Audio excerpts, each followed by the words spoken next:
Howdy, my name is Frankie. Pronouns are they, them. I'm the coordinator of the LGBTQ+ Pride Center in the offices of the Dean of Student Life here at Texas A&M. I'd like to welcome everyone, wherever you may be, to a special Pride Live. We're having some severe weather right now. We hope to be able to make it through with no interruptions. So to kick off Pride Month, we will be doing a book discussion with Alok on their new book, Beyond the Gender Binary. Alok is an Indian American writer, performance artist, social media presence, and fashion designer. We are also joined here by Katie Stewart and Genesis from the Pride Community Center to discuss their work and the historical and contemporary climate for LGBTQ+ folks here in Bryan College Station and Texas as a whole. If you have any questions, you can submit them over the Facebook live stream. And with that being said, I'd like to let y'all introduce yourselves, tell us a little about yourself, and sort of why you wanted to be here today.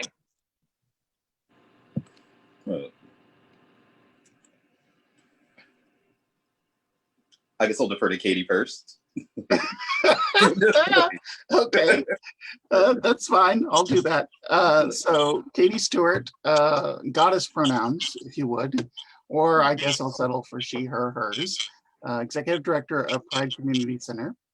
And my interest here is not only to represent a little bit of the history of Pride Community Center and work that we have tried to do over the years in this community in regard to gender topics, but just to provide some historical background and cause trouble where necessary to liven things up.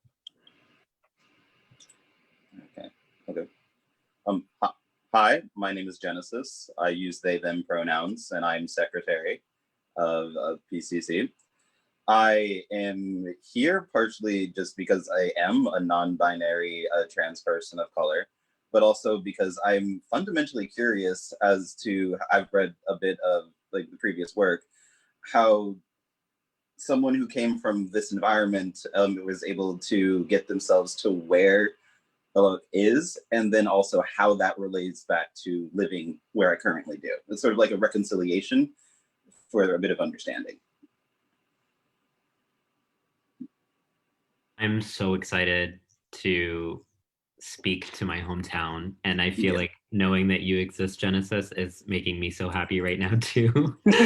To know that there's another non-binary trans POC in Bryan College Station, Texas is a really big deal to me. So thanks so much to everyone who came together to put this event on. And it's always really awkward to hear one's bio articulated in the beginning. So I was just wanting to hide, but then I realized that hiding shows my book cover, so that's okay. So I'm so excited to speak today about Beyond the Gender Binary, which you can now order. That it's available for shipping at the link that I think is in the caption. And then we also today, I believe, and Frankie, correct me if I'm wrong, still have some free books that we can give to people who are under the age of 24. If you'd like one of those, how can they get in contact, Frankie? Howdy, yes. So we still have some copies we can give away. You can check those out. We have the link on Twitter. It's been posted a couple times on Facebook, and we will be posting in the chat shortly. Awesome, thank you. So I wanted to begin just, I guess, talking a little bit about my story and this book and how this book is informed by my story. And then I was hoping that Katie and Genesis could join us for a conversation about the climate in Bryan College Station. And then after that, we could take some of the questions that people in the audience have. So my name is Alok, as in tell me a joke, Alok. And I'm a gender nonconforming writer and performance artist. And I grew up in College Station, Texas. I was born and raised in Texas. I went to Consol, graduated class of 2009. I should have more pride in that statement, but I really don't. So I hope that you understood the deadpan voice. It was incredibly difficult for me to grow up in College Station, Texas, for many reasons. I think, first of all, while there might have been like an LGBT life at Texas A&M, that really didn't reach out to the people who were living here in town. And when I went to high school, there was very few resources for LGBT students. There was a gay straight alliance, which I think still exists today. For the past few years, I've tried to come back every year and present at the GSA, but it would literally often meet like at 7 p.m. so that people couldn't come and like send hate right after school, and would meet off of campus because people were afraid. And it just was not the kind of town where there was really any open, visible LGBT life. And when I was 18 and I knew that I had a sort of exit out through university, is when I started to really publicly disclose to the world that the only word I had at the time was gay, that I was gay. And of course that's evolved in many ways, and we'll talk about that. And then I'd like to think that I simultaneously came out in terms of my sexuality as well as my activism. And one of the first things I did actually was I created a group called Gay Pride, with the pun, GAYR, as a way to lobby my high school to do more LGBT sensitivity and to train especially our counselors, because we knew that there was a lot of bullying going on and a lot of depression and suicidal ideation. And there was just absolutely no resources at that time about that conversation. And so Gay Pride literally made t-shirts. It was me and my friend Augustine Cepeda, and we would start going to Halo, and we would like post and ask if anyone who ever went to Consol like wanted to come with us. And I still have these photos of me on my 18th birthday on July 1st at Halo, dancing at my first gay club for the first time ever, which made last summer so special for me when I was back in College Station for the 50th anniversary of the Stonewall riots. And we had a party at Halo, which was really special and a kind of return home for me. So one of the things I really wanted to touch upon was how so many of us as non-binary and gender non-conforming people grow up being told that we don't exist, and how that's such a double standard. Because if tomorrow we were to say men aren't real, there would be like policies, there'd be protests, there'd be a huge human outcry.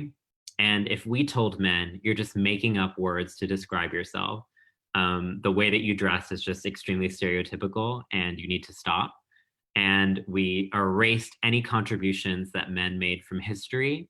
We told men that although they might identify as men, they're actually biologically not that. They would be so upset.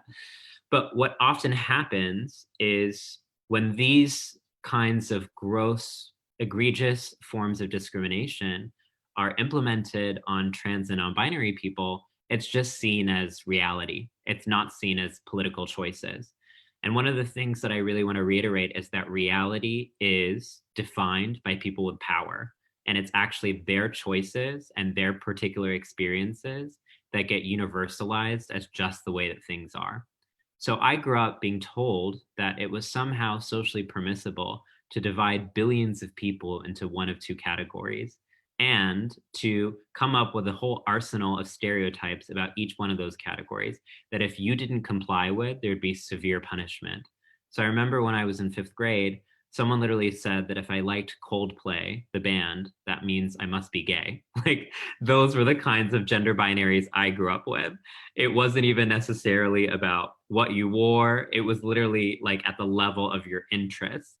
And in that way, College Station, Texas was oddly gender affirming, because there was just a mutual recognition that I failed at masculinity. Like, everyone and their mom was just literally like, this person is not a boy. But one of the ironies and the paradoxes of trans life is that from the age of 3 or 4 years old, I remember people calling me a sissy or girly or too feminine. But then the minute that I had the audacity to declare my own truth on my own terms, then they started to call me a man. And so you begin to realize, oh, wait, they move the boundaries as a way specifically to exclude us. There's actually no rhyme or reason to them other than to exclude us. And this is one of the things that I really try to address in my book. So the reason that I wrote this book, which is a really short kind of pocket-sized paperback handbook, is because you might not be aware, but actually in 2020, there's over 20 states that currently have anti-trans discrimination being debated at the state level. And that over the past 5 years, we've actually seen an increase in anti-trans discrimination. But oftentimes you don't hear about these stories because so often when people are speaking about the LGBT community, they're speaking about white, cisgender, gay men, and not actually about trans and gender nonconforming people who actually started the LGBT movement and continue to experience the brunt of persecution. And so what I did in this book is I researched all of these laws, and I wanted to look at how they were justifying their anti-trans discrimination, what strategies they were using, what rhetorics they were using, what data that they were giving. And I wanted to create a handbook that young people in particular could speak back against this bigotry. Because what's happening now is, unfortunately, these legislations are targeting trans and gender nonconforming young people. So what we see happening in Idaho during a pandemic was they passed 2 unconstitutional anti-trans bills there. One of them banning trans girls from competing in sports. And so what's happening is that at high schools, already where trans kids are experiencing bullying in school, bullying at home, bullying often from their religious community centers, now they're being bullied by the government. And young people are having to have really advanced political conversations, but it's completely unfair and unstacked because we go through a curriculum that teaches us about straight and cisgender people, but we never learn about LGBTQ issues. And so a lot of young people have never actually received political education around LGBT issues, which means that when I was growing up in College Station, Texas, and people would literally say things like, all gay people should be exterminated gladiator style in a ring where people are cheering while watching because they all have AIDS. This would literally be just a normal conversation that people in middle school would have with me. And when I was in middle school as a young, impressionable queer person, I believed that because I had no one else saying, this is bogus. I had no access to LGBT people in media and culture anywhere. And so what ends up happening is that a lot of young LGBTQ people internalize what straight people bully them as truth and not as an opinion that has power. And that's one of the points I make in this book, is that power is the ability to universalize your particular experiences as the default experience for all people. And so what ended up happening is that a very small group of people that is statistically incredibly small took their particular experiences of gender and sexuality and made that the world's understanding of gender and sexuality. Actually, in most cultures across the world, gender was not understood as a binary phenomenon, and people outside of the binary of man and woman were actually largely celebrated as divine and as spiritual leaders. But European colonization forced people into the binary categories of man or woman and disappeared the legacy of gender nonconforming and non-binary people, such that we have a conversation today where people say that we're snowflakes just making up our genders, when actually what was made up was the Western gender binary, which is a recent historical phenomenon that emerges in the 18th and 19th century, not actually some ahistorical thing that's always been there. And so what I do in this book is I show how a lot of this anti-trans discrimination actually relies on 4 main arguments. I'm not going to exhaust all of them because I really want you to order the book. I am doing promo, so give me that. But I'll summarize them a little bit. So the first one is the dismissal argument. So they'll often be like, you're just making up new words and new pronouns, and it's just too complicated. And I always think that that's so funny because all language is made up. Like literally every single word that I'm speaking right now was literally made up. And the purpose of language is to make up new words to communicate concepts and to have more precision and clarity in how we communicate. The issue is not making up words. The issue is LGBT people making up words. And so what they're saying is actually about grammar and about language. It's actually a smokescreen for the homophobia and transphobia. When they make up words like tweet, there's not huge online protests because people understand now tweeting is just using common vernacular. Okay. And so actually dismissal is one of the ways in which you're making a value judgment that certain lives and certain experiences matter more than other lives and other experiences. It's just prejudice. And there's this idea that LGBT people are some insignificant minority that are just trying to make it rain on everyone else's parade. And that's the second category I talk about, which is inconvenience. So a lot of times people will say, remembering gender neutral pronouns is so hard. To which I'm like, can you imagine how difficult it is to live as a gender nonconforming or a non-binary person? Like, what are we actually saying is difficult?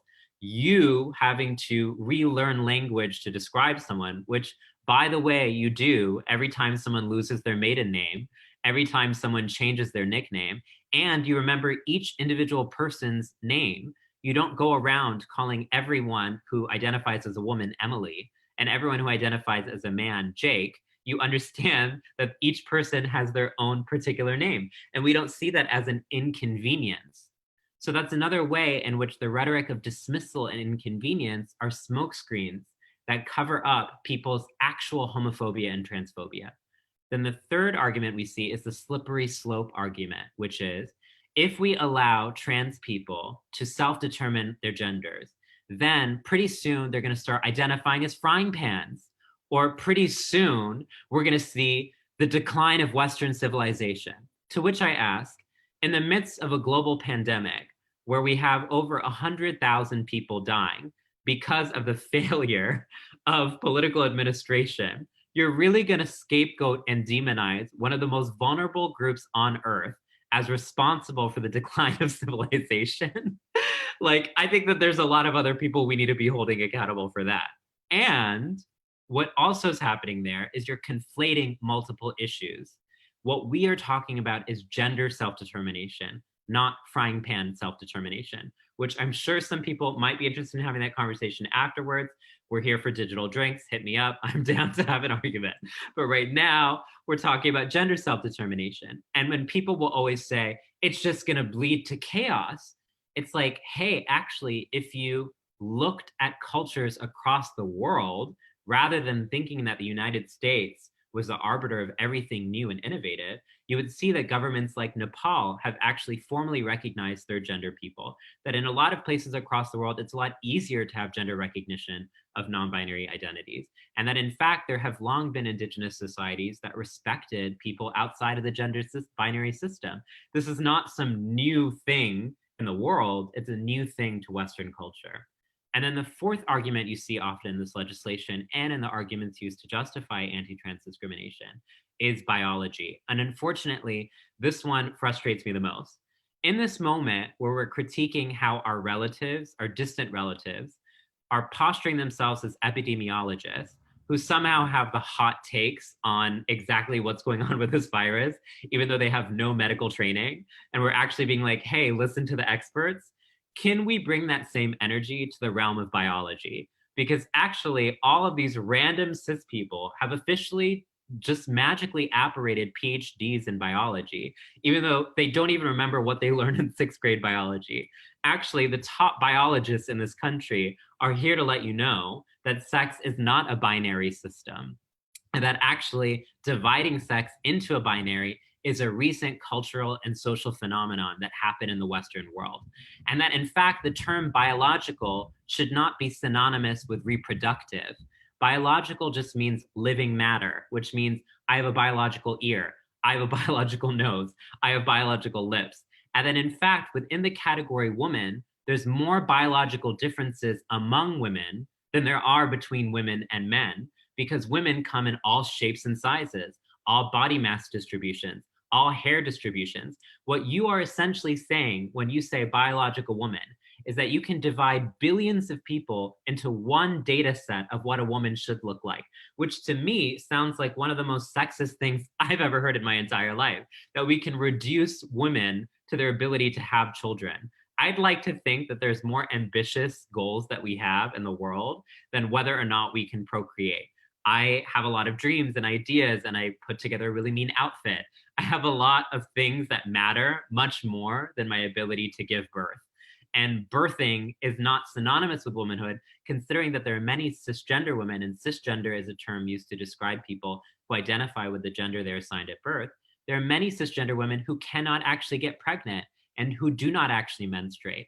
And also there's many men and many non-binary people who do give birth and do menstruate and often have disproportionate barriers to accessing reproductive services, which link reproduction to womanhood, right? And so what I do in these 4 categories is I show how you can break apart all of the arguments that are used, because what I find is that actually many cisgender people support trans and gender nonconforming people. They just don't know what to say and they fumble over the language. And the good thing about being a poet is my job is articulation. So I found a way to distill really complex ideas into easily accessible frameworks that even a 12-year-old can understand. But in all 4 of these examples, what we see is a smokescreen that's created to cover over people's transphobia. In 2020, no one wants to be called homophobic or transphobic anymore. Everyone wants to pretend like they're progressive, that they accept LGBT. We're talking to Bryan, College Station, Texas. They're not pretending they're progressive, but they might be pretending that they support LGBT people, by which I mean they have one gay cis white male friend and they think that that's the end all be all, right? And so people don't want to be explicit and being like, I am a prejudiced person. And so what's happened is that prejudice has become even more insidious because it's hiding behind all these other things, hiding behind biology, hiding behind statistics, hiding behind grammar. But all of those arguments become inconsistent when we actually say, your concern continually is around LGBT people, no one else. When LGBT people literally do the exact same things that you're doing, by which I mean use the restroom, by which I mean exist, by which I mean walk around on the street, that becomes a problem because in the cisgender imagination, our genders are not something that we are, there's something that we're doing. And then the next step is there's something that we're doing to them. How I dress and how I look should have no bearing on your life. And the fact that it does suggests that there might be some questioning that you have. And that's why I want to bring it back to my experiences growing up in College Station, Texas. So this book is divided into 2 parts. The first part, I write about growing up in College Station. So that's why you should really get it. And the second part, I unpack these arguments. But in the first part, one of the stories that I tell is that a couple of years after I graduated from high school, I received a message from one of my classmates apologizing to me, saying, I'm sorry that I bullied you in high school. The truth is I was jealous because you seemed so comfortable in your own skin. And I was actually a closeted bisexual and I couldn't accept myself. And many members of the LGBT community have so many stories of this, that often our biggest bullies were people who later ended up becoming LGBT. And that's because when people are insecure about their own gender and sexuality, they feel the need to overcompensate. So oftentimes the most violently homophobic and transphobic people are the people who have the most to prove and are often the most repressed. And as a gender nonconforming person, I am a litmus test for how healed people actually are. Because when I walk around in public, I'm catching people at their worst. They are just so shocked at how anyone could be as glamorous as me, honestly.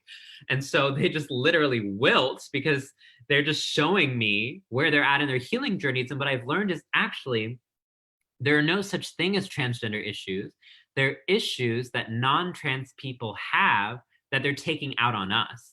That this actually has nothing to do with me. And so what I talk about in the book was how actually as a young person, I was totally gender free.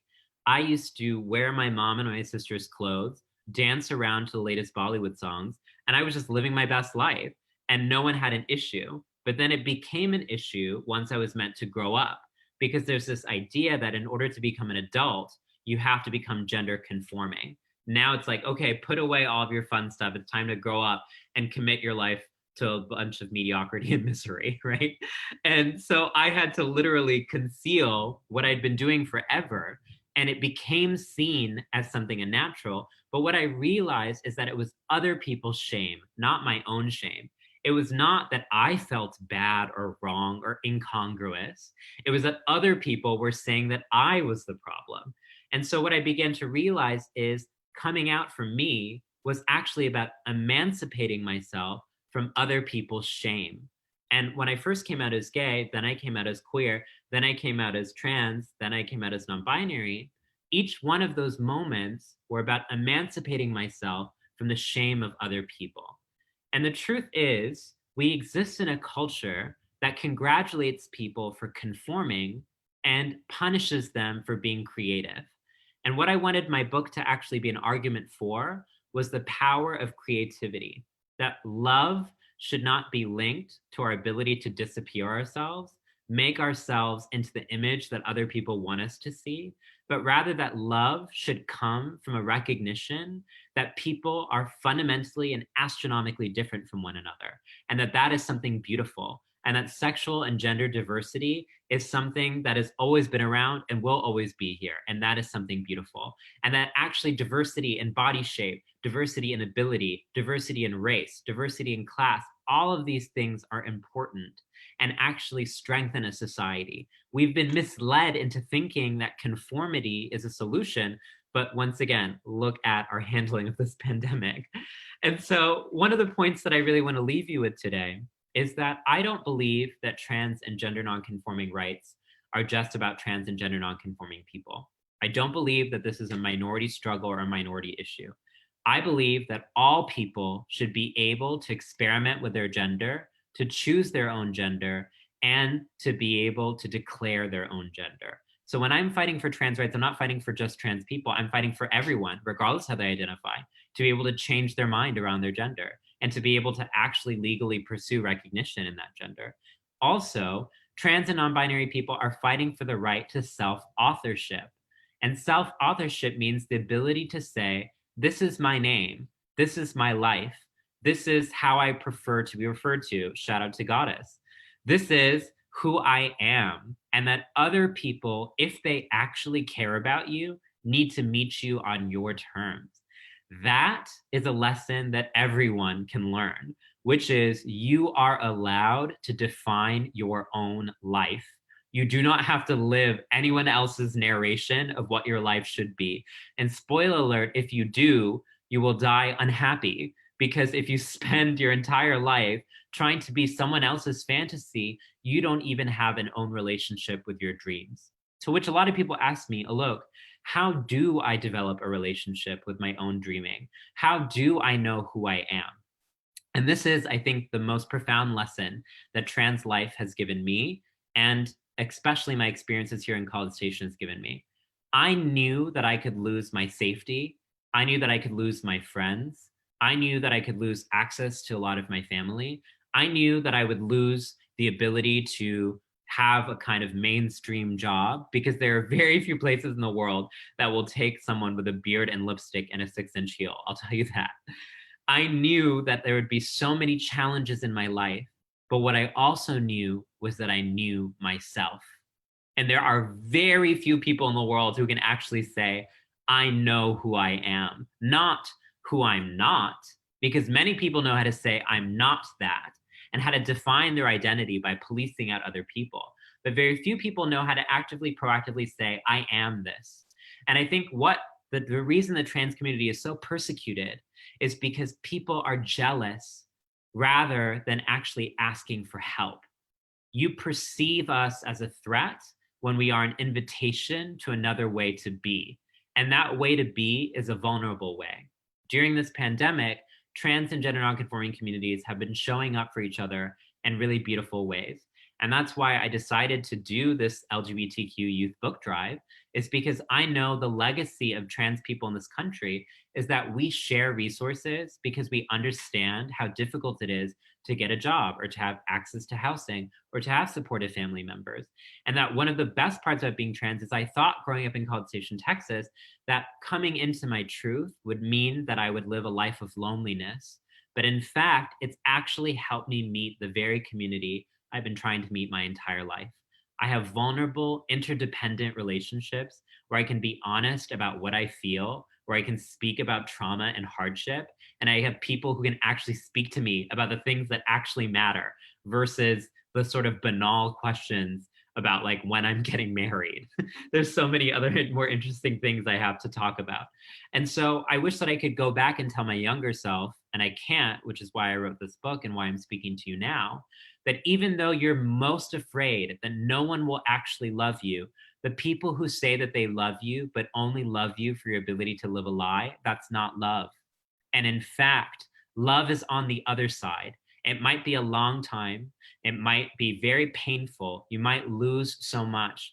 But I promise that you will find people who love you not for your ability to disappear yourself into a category, but actually love you for you, your preferred name and pronouns, your preferred life.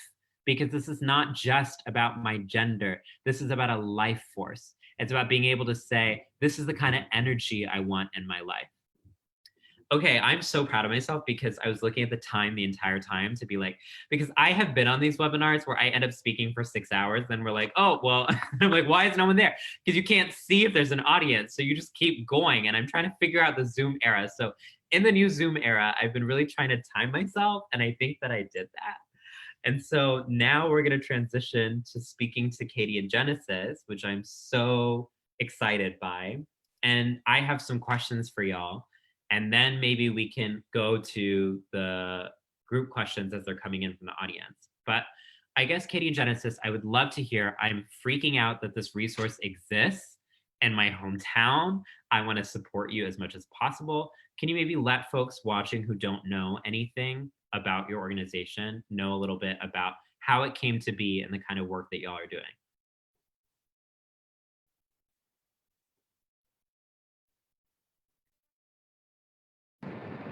So first of all, I'd like to offer an apology in that when you were growing up here, there was a progressive community and there was a parents, families, and friends of lesbians and gays. It was all white. I don't think we had any people of color. And we honestly, we did our best, but we didn't do enough. We heard stories of students in the high school, in Consolidated, that would not go to class, that would hang out together at someone's home or just skip school altogether because they could not be at school. Some of the problems we faced is when there became a GSA, the GSA reached out to us as PFLAG to participate, and then they were told adults can't commingle with students, even though we were mainly a group of parents wanting to be there to support a group of students. So there were political machinations behind even what we were able to do. And I don't want to use that as an excuse because there are other ways we could have been supportive. And I think we lacked the knowledge of how to do that and the perspective of how to do that. Like I said, there is also a progressive community, and that progressive community has been here a long time. Unfortunately, that progressive community's voice is not loud enough often to be heard over the voices of so many others that are, like you said, in a minority, but dictate what the rules are, dictate the culture. So we are trying, but again, I'm sorry. So Pride Community Center. So my journey, starting in 2000s when I transitioned, was to work with what was then Gender Issues Education Services at Texas A&M, to do presentations and try to co-program on some things. That eventually merged into what became the Women and Gender Equity Resource Center, I think, if I've got that correct. And so basically the LGBT was combined with the Women's Center and kind of sublimated. And that being said, there was still some strong programming going on, but you didn't have a standalone group. In time, that separated again. And there was a GLBT resource center and a women's center. All during this time, as is with A&M all the time, there was conservative backlash, waves after waves after waves, as Frankie can attest with our recent Draggyland, what I would call it fascinating experience, but our conservative neighbors might not say so. It's a constant thing that has to be managed. Anyway, around 2010, there were a group of us that were interested in not only serving HIV health needs, but serving our youth, serving the community, trying to find a space because, for instance, one of our founders was a lesbian parent, and their kids had no resource to go to as kids of a lesbian couple. No peers to visit with, no one else like them. And the opposite is also true. We see it a lot in the support groups we have, where there are LGBT kids that need support and we cannot connect them well enough. So through on and off years, we finally created a 501c3 called Pride Community Center, got an original board of directors together, and started going. And what our focus has been mainly is to have community activities that try to bring people together. Around 2013 or so, we had developed what had become a pinnacle moment in the year, which was a summer picnic. And we had it, and there were death threats that were made at that particular picnic. And the board at that time decided to close that event because of concerns about people being hurt.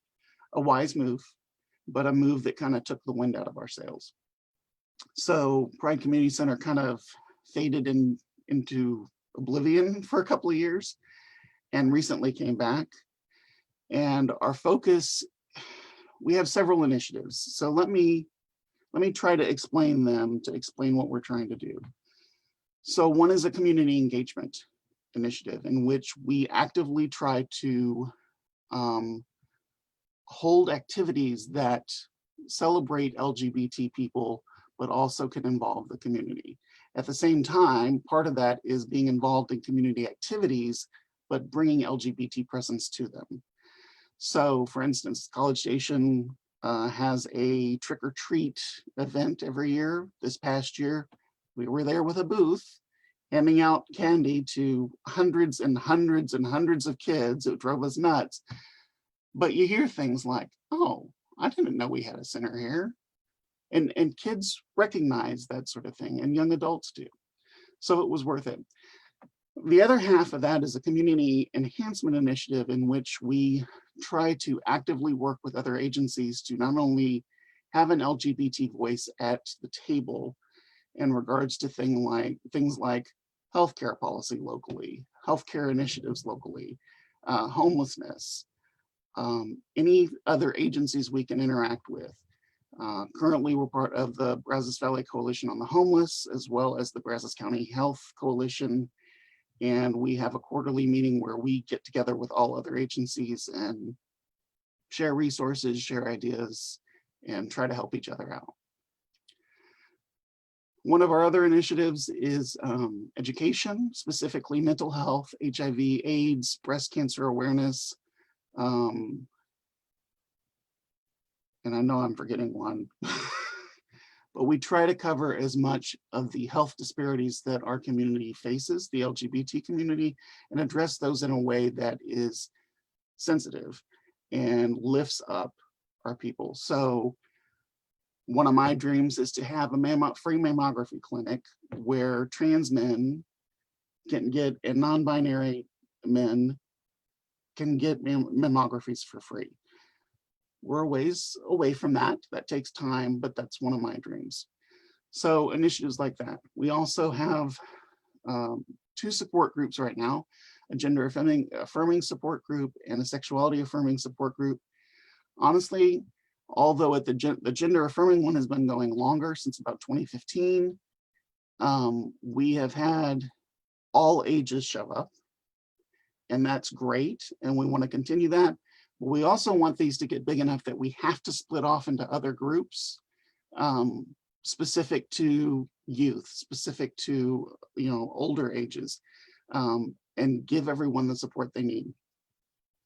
At the same time, there are agencies interested in town about doing the same thing. So I was on a call today with the Brazos County Health Department, and Christian Charities wants to offer their own support group. So we'll be working with them to see how we can work together on something like that. So there's interest out there. Our job is to leverage that interest and make it a reality. And that's pretty much all I have right now. I turn it over to Genesis.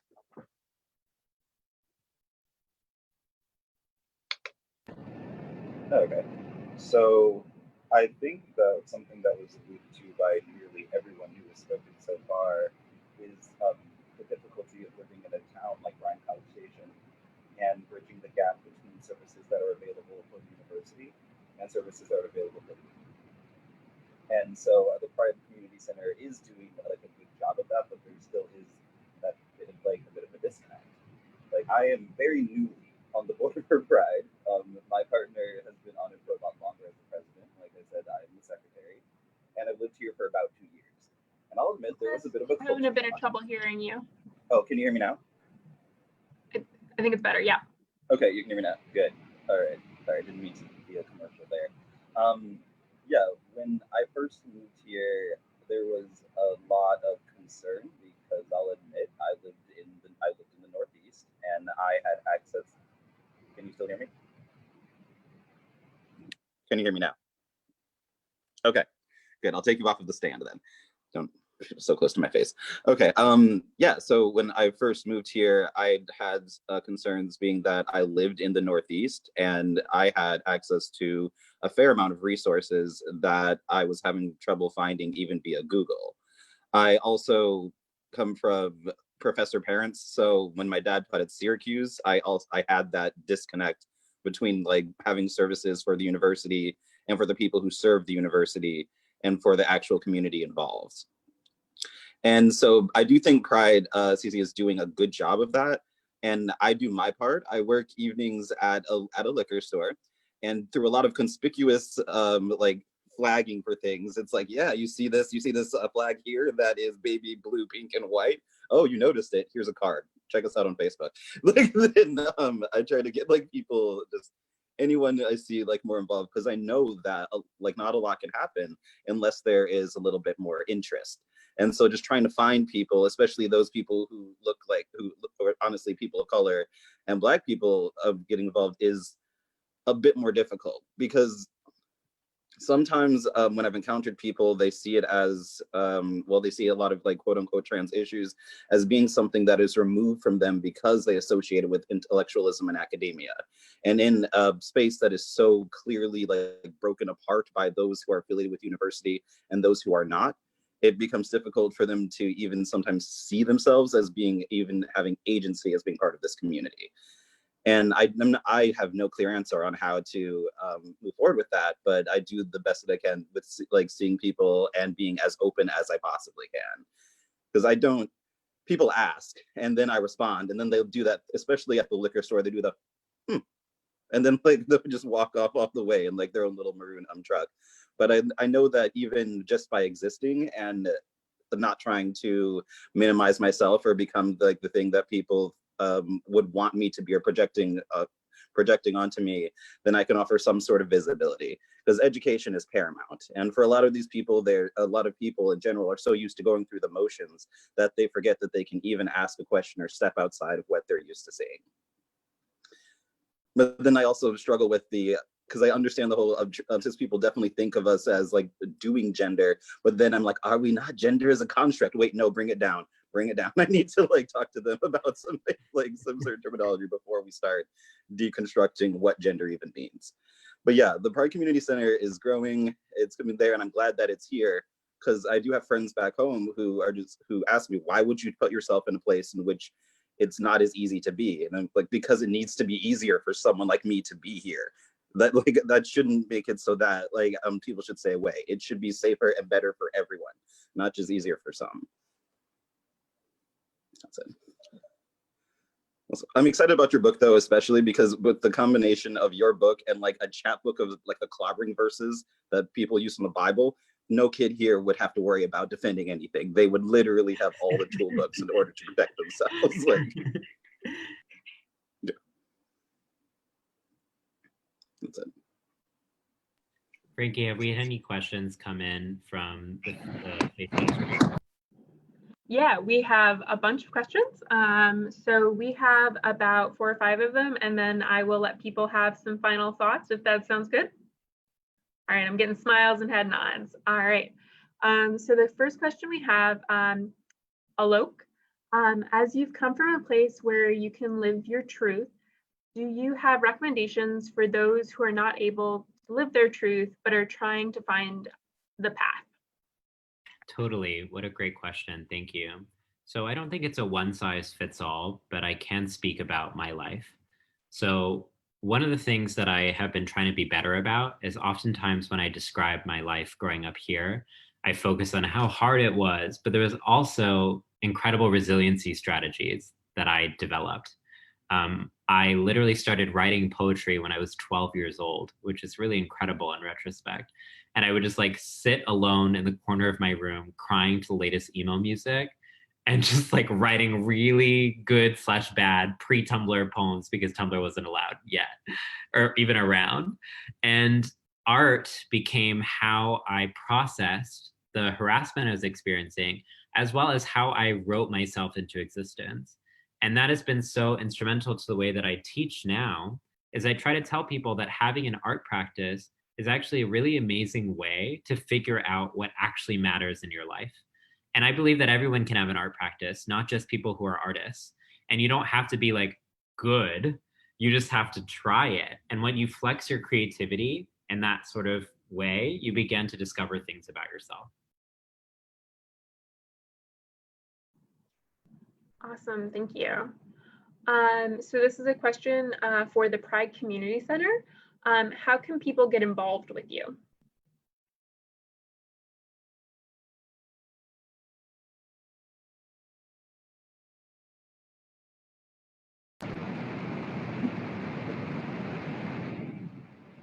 So the easiest way would be to, sorry about that. So the easiest way would be probably to check out our Facebook page, because we try to keep our social media as up to date as possible. And we often feature there not only our events, but events from the LGBT Pride Center at Texas A&M, the Professional Network, other resources in town. We also have a website. And if you are an email person, info at pridecc.org, just send an email and we will get back to you. Yeah, just echoing what Katie said, just go to the Facebook, reach out on social media, and we want involvement, so someone will get back to you.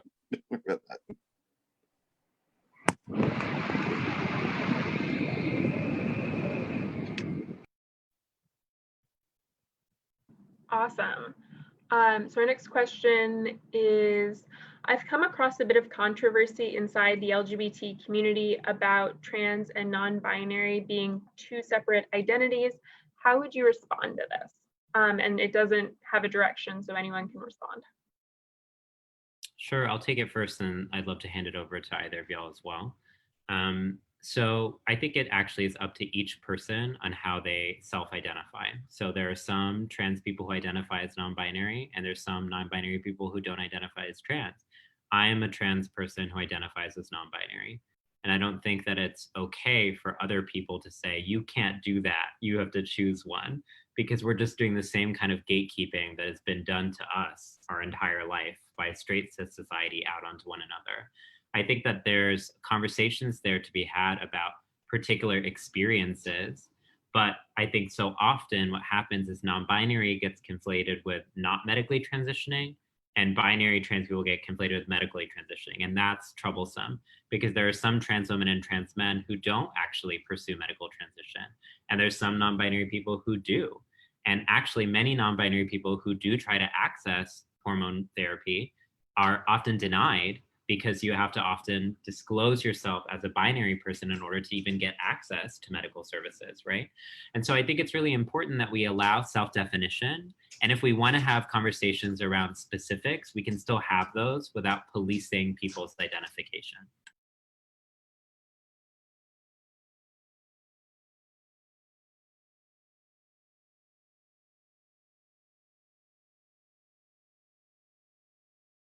I think I agree with all that. I think that's the best way to explain it. The only thing I would add is to me, it's all a continuum, but it's even more than a continuum. It's a big mess. It's a big mishmash. And we all fit in there somewhere. We're a constellation of stars, you know.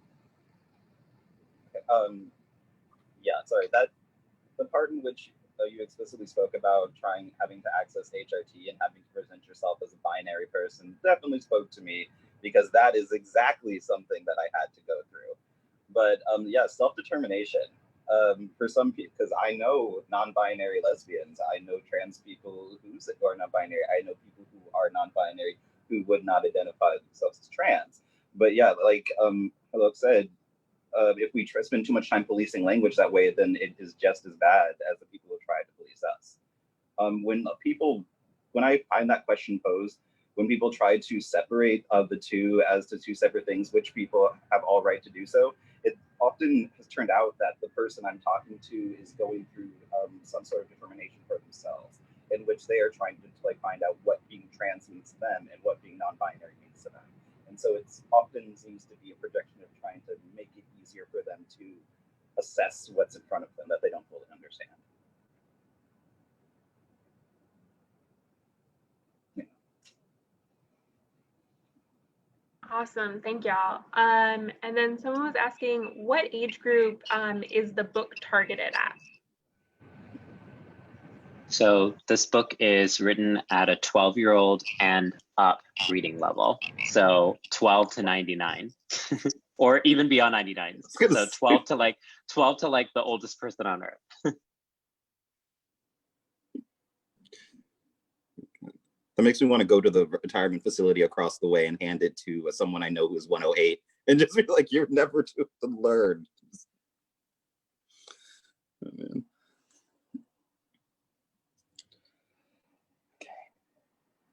All right, and then last question. How does being non-binary South Asian affect your relationship with your fellow South Asian community members? And I don't, oh, is everyone?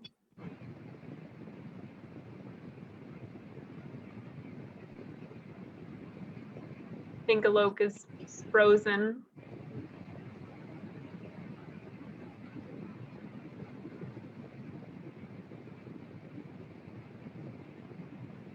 Everyone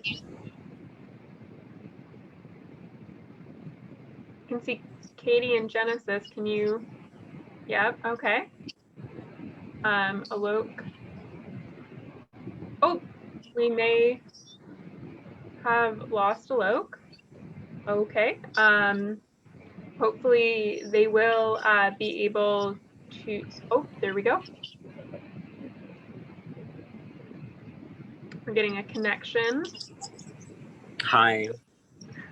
Hey, joys of Zoom. I feel like we're all just getting used to this new Zoom era. Did you hear the question, or do you want me to repeat it? Can you repeat it? Yeah. So how does being non-binary and South Asian affect your relationship with your fellow South Asian community members? So that's a really heartbreaking question, because actually some of the most discrimination I've experienced has been from other South Asian people. And it's because I think that to correct for the kinds of racism that especially the South Asian diaspora is experiencing, they want to put out a front that they're all straight and they're all cis and they're all like normal.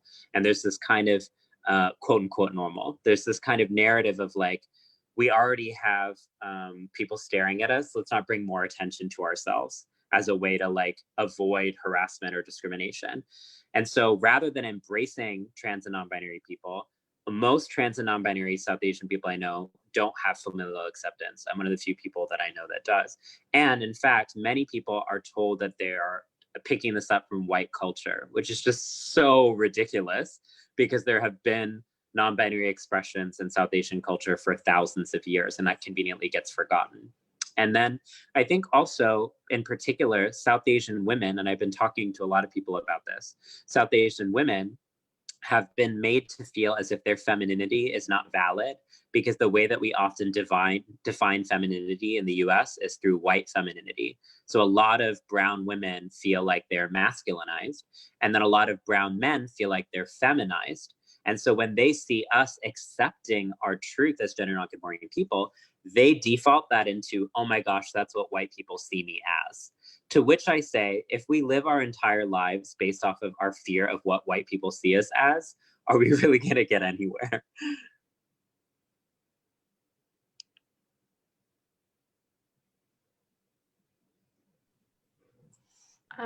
Thank you. So many powerful things that have been said today. I feel like I'm always learning whenever I get to talk to other queer folks. This has been like an amazing experience for me.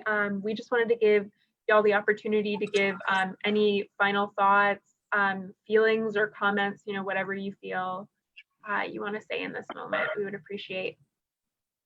I want to say I'm sorry for the technical difficulties, but welcome to our Zoom era. And I want to say this has been so emotional for me and exciting to know that there's community that I have in Bryan College Station, Texas. And for us to like put together an event with all trans like voices is so powerful to me. And please get my book Beyond the Gender Binary. Sorry, forgot that I'm doing book promo. Oh my gosh. Please get my book Beyond the Gender Binary. Okay, let's see, I guess reach out to the Pride Community Center. We're there and we want involvement. And also, gender is a term in grammar, so don't pay it too much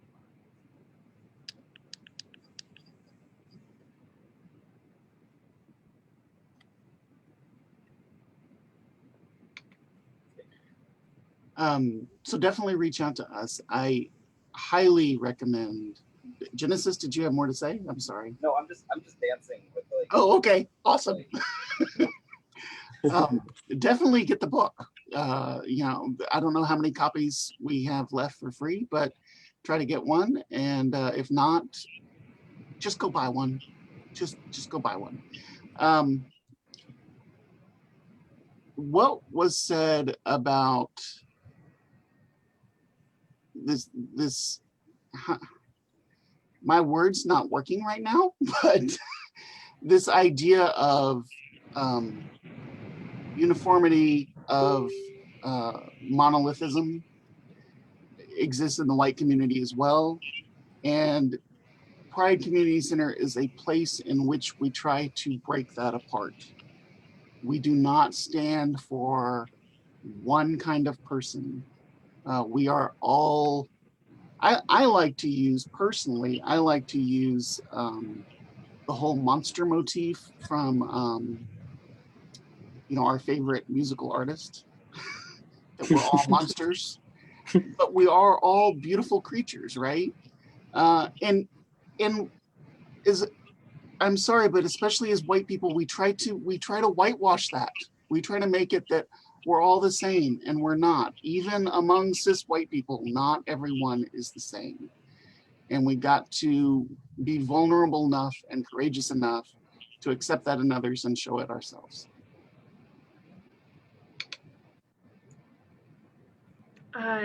Thank you all so much. My heart is so full for this amazing and fulfilling conversation, especially during these hard times. One of the most beautiful things that came out of this was our ability, I think, to reach a little bit further and talk to a much larger community and stuff. Thank you to the Pride Community Center, not only for jumping in this conversation, but whenever we ask, y'all are there to help and support our events and vice versa. So thank you so much. Thank you, Alok, for answering our email plea to come talk to us. This was everything and more that we could have expected. So thank you all in the audience for stopping by and listening. Again, please get Alok's book, buy it for, you know, friends, family, kids, you know, holidays are coming up, get books, it's a great experience. Thank you so much. If the panelists can stay on for a little bit afterwards, that would be great. Thanks, y'all.